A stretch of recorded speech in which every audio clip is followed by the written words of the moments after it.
Are we supposed to feel in love with our spouse? Because we hear this phrase all the time like, oh, I feel so in love. It's all about my feelings. But what if you're married and you don't really feel that way at all? Is marriage supposed to be about our feelings? Because if so, I bet a lot of marriages are in trouble if that's the way it is.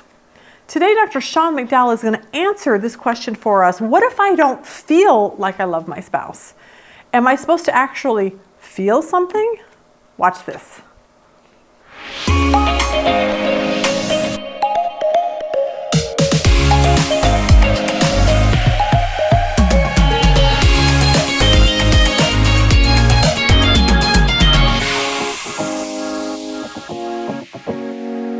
All right, glad you're joining us today for our little snippets of our Marriage Questions Conference.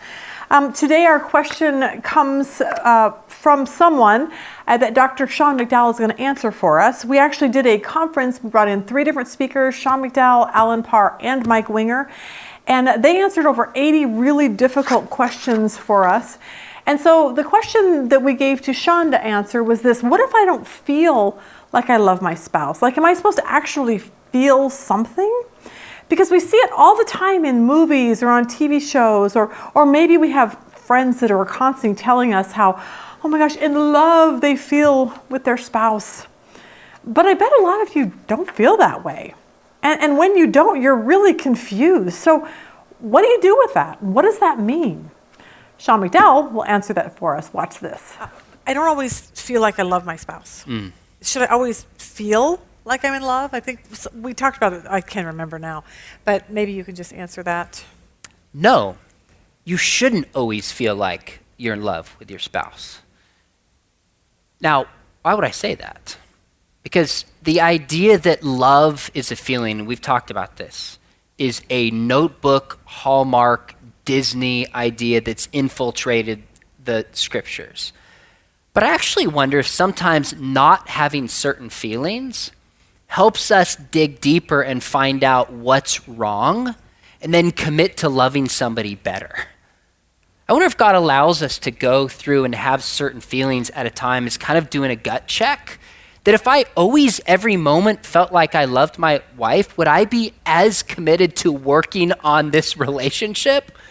Well, I don't know the answer to that, but I think it's a fair question to ask. On the other hand, and this is an obvious point, but it has to be said, if we live our lives in any area based on our feelings, we're going to destroy our lives. You know this. My diet, if I just eat what I feel like eating, I'm going to wreck my diet on so many levels. My job, if I'm like, I just don't feel like going to work today. Well, good luck getting and keeping a job. And that's true for relationships. So feelings are beautiful. They're a gift from the Lord. God wants us to have loving feelings towards our spouse, of course. But I think the Bible gives a more objective measure of what love is than feelings.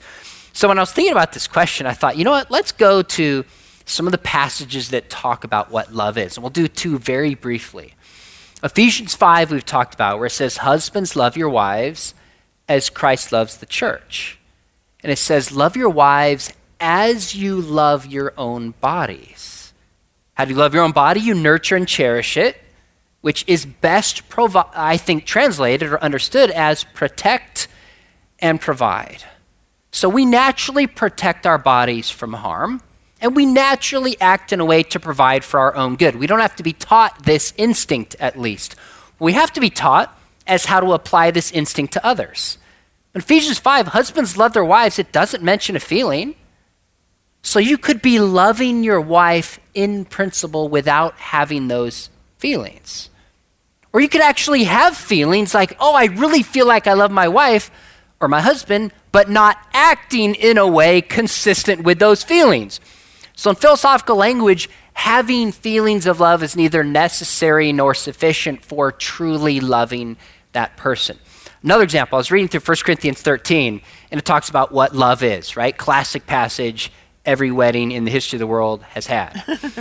And I was reading this thinking, how many of these are about a feeling? Love is patient and kind. Is that a feeling? No, it's an action. It does not envy or boast. It's not arrogant or rude. It does not insist on its own way. It is not irritable or resentful. These are actions with people. Now, it does say it does not rejoice at wrongdoing, but rejoices with the truth. So it's describing that love, there are certain feelings we have not at wrongdoing, but that accompany truth. So there should be a component of emotions we'll come back to. And then it says love bears all things, believes all things, hopes all things, endures all things. Love is essentially an action. So you say, gosh, this just guts the joy out of love. Should I never watch Disney again? The answer is yes. Don't watch Disney again for a different reason. No, I'm kidding. Separate issue. Here's what I think. I think God ideally wants our emotions and actions to align with one another. When they don't, this is where the spiritual disciplines come in. Is the spiritual disciplines are meant to conform our behavior, even conform our feelings to match up with what is right. So ideally, I would act in a way loving towards my wife, and I would feel loving towards my wife. So it's so fascinating. Matthew 6:21 says, where your treasure is, there your heart will be also. Isn't that interesting? We say in the culture, follow your heart, follow your feelings. And Jesus is like, actually, where you put your treasure, your time, and your energy, there your heart follows. So if you find yourself in a position where you don't feel like you love your spouse, don't beat yourself up. Say, maybe this is what God is using to reveal an area I need to better love my spouse. What can I change to cultivate a heart for my spouse? Because where my treasure is, my heart is also. When you start to do loving things, and you start to say loving things, and you invest and you work on your relationship, guess what tends to naturally happen? Then the feelings follow. That's the spiritual disciplines and why they're so important. All right, if that is something you struggle with, I am super glad Sean answered that. He always has so much wisdom when he talks. I love to listen to him.